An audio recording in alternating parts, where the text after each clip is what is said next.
দুঃখ করো না, দুঃখ কিসের জন্য করবে? এই দুনিয়াতে বেঁচে থাকার মানেই হচ্ছে কষ্ট। কষ্ট করেই সফলতা অর্জন করতে হবে, তোমাকে নিজের পায়ে দাঁড়াতে হবে। অতএব কখনো কষ্ট পেও না, প্রাণ খুলে হাসতে শিখো। এটাই এই দুনিয়ার বাস্তবতা। বাস্তব জীবনটা অনেক কঠিন, তাই কঠিনের মধ্য দিয়ে শিখতে হবে বাঁচতে। এখনকার এই সমাজে এমন কিছু মানুষ আছে, যদি আপনি তার উপকার করেন উল্টা আপনাকে পাল্টা জবাব দেবে, আপনাকে বিপদে ফেলবে, আপনার জীবনটাকে অতিষ্ঠ করে তুলবে। মানুষ, আপনি একটু ভালো আছেন, ভালো খাচ্ছেন, ভালো পড়তেছেন, ভালোভাবে চলতেছেন, আপনার আশপাশের মানুষ সেটা কখনোই আপনাকে ভালো চোখে দেখবে না। তারা চাইবে সবসময় আপনি কিভাবে বিপদে পড়বেন, আপনার কিভাবে ক্ষতি করতে হবে। এটাই হচ্ছে এই দুনিয়ার রীতি। মানুষ হয়ে কেন যে মানুষের সাথে এমন করে, আমি আজ পর্যন্ত এটা বুঝি না। আমাদের নিজের লোকরাই আমাদের পিছনে লেগে থাকে। কী কারণে লেগে থাকে? মানুষের প্রতি লেগে থেকে তার কী লাভ, তার কী মূল্য, এটা কেন বোঝে না? আমরা মুসলিম ধর্মের মানুষ, আমরা সবসময় চেষ্টা করব। আমাদের নবীজি ছিল, সে কখনোই মানুষের ক্ষতি করেনি। সে পারলে মানুষকে বিপদ থেকে রক্ষা করেছে, মানুষকে আগলে রেখেছে, মানুষকে ইসলামের পথে নিয়ে এসেছে। তাহলে আমরা মুসলমান হয়ে আমরা কেন মানুষের সাথে এরকম ব্যবহার করি? আমরা কেন মানুষের ক্ষতি করি? এটা কেন তারা বোঝে না? কী কারণে বোঝে না? আল্লাহ পাক মানুষকে কেন এইভাবে সৃষ্টি করেছে যে কিনা মানুষের ক্ষতি চায়? আমরা তো কখনো এরকম চাই না। আমরা তো কখনো কারো ক্ষতি করার চিন্তা ভাবনাও করি না। আমি দুর্বল আজকে, সে কারণে কি আমাকে আজকে মানুষ পিষে মারবে? এটাই কি এই পৃথিবীর নিয়ম? এটাই কি এই জগতের নিয়ম? কেন মানুষ এমন করে মানুষের সাথে?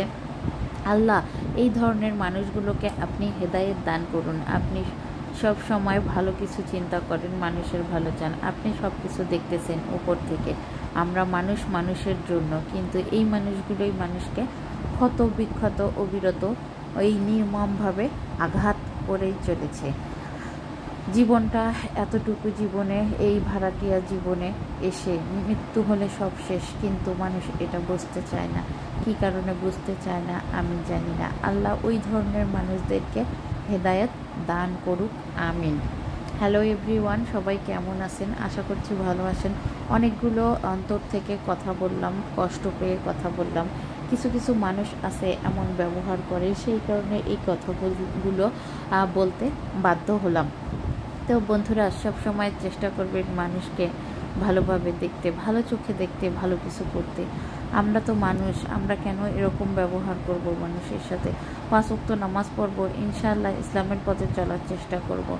তো বন্ধুরা, এখানে আমি আজকে দুপুরের রান্না বান্না উঠাই দিছি। তো রান্নাঘরটা ক্লিন করা হয়েছে, জান্নাতি ক্লিন করেছে, আমি ছিলাম। তো যাই হোক, রান্না বান্না প্রায় শেষের দিকে, তো সেটাই শেয়ার করলাম, আর মনের কিছু কথা শেয়ার করলাম। কথাগুলো ভালো লাগলে অবশ্যই আমার পাশে থেকে যাবেন। জীবনটা, এই ছোট্ট জীবনে কত কষ্ট পেলাম আমরা, এই ছোট্ট জীবনে কত মানুষের কত আঘাত পেলাম। আর এখানে আলু পটল আর কাঁঠালের বেশি ভাজি করেছি, কারণ আমি ওইগুলো কিছুই খাবো না। আমার ছোট্ট বাচ্চাটা খুব অসুস্থ, ওর পক্স উঠেছে, তো ওর চুলকানি হয়েছে, এগুলো খাওয়া যাবে না। সে কারণে আমার জন্য এই পটল ভাজি করলাম। আর আজকের খাবারের সাথে জান্নাতি পটল ভাজি করবে। আর পটলটা এভাবে তেলে ভাজলে অনেক বেশি আমার কাছে মজা লাগে। আবার পটল আলু ভাজলে নতুন পটলটা ওইভাবে খুব মজা লাগে। তো যাই হোক, এখন যেহেতু বাচ্চা অসুস্থ, তো তাই কয়েকদিন ধরে করলা পটল এগুলোই খাচ্ছি আমি। আর প্রতিনিয়ত আপনাদের সাথে এই ছোট্ট ছোট্ট ভিডিওগুলো শেয়ার করার চেষ্টা করতেছি। আপনারা যদি আমার পাশে থাকেন, সাপোর্ট করেন, আমি একদিন সফলতা পাবো। আমার হাজব্যান্ড রসুন ভর্তা খাবে।